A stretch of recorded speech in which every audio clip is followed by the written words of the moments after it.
ano letivo mal havia começado e as escolas tiveram que fechar as portas.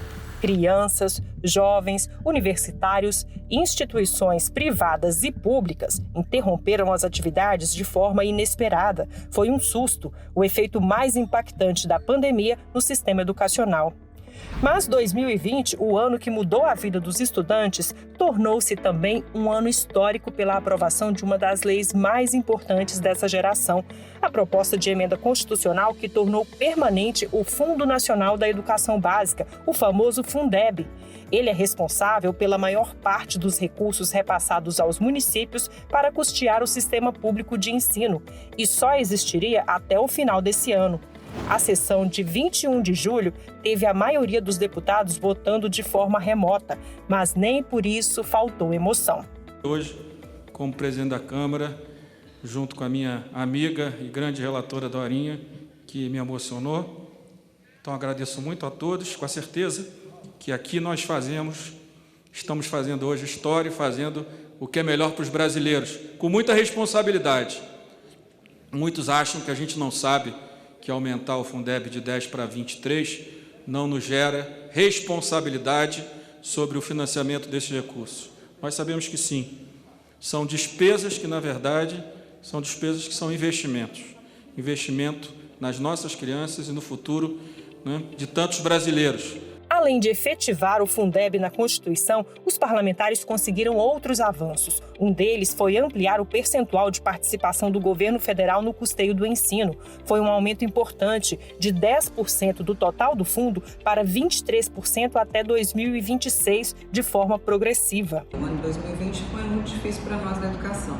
Embora nós tenhamos o sucesso de ter votado um novo Fundeb, levar para a Constituição a garantia de financiamento, o aumento da complementação da União, nós passamos ao longo dos 14 anos do Fundeb de 10% para 23% até 2026, carimbar o aumento de recursos para a remuneração dos profissionais da educação, o aumento da atenção de vagas para a educação infantil, então a matéria do Fundeb talvez seja a mais importante dos últimos 5 anos. O novo Fundeb, que agora está na nossa Constituição, representa uma política de Estado, a gente tem mais financiamento para aqueles municípios que hoje têm menos recursos. A gente também traz a indução a boas práticas de gestão e uma parte do orçamento que vai incentivar que as redes invistam mais e melhor naquelas escolas que mais precisam, naqueles alunos que hoje apresentam pior desempenho.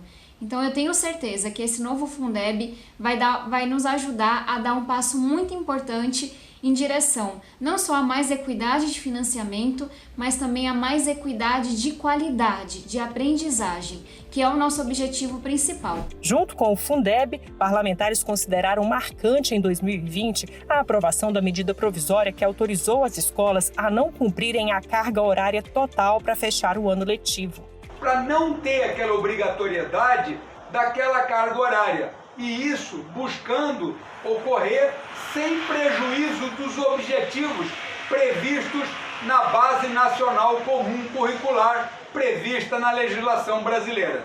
Então essas duas medidas foram muito importantes e contribuíram com a educação esse ano no nosso país.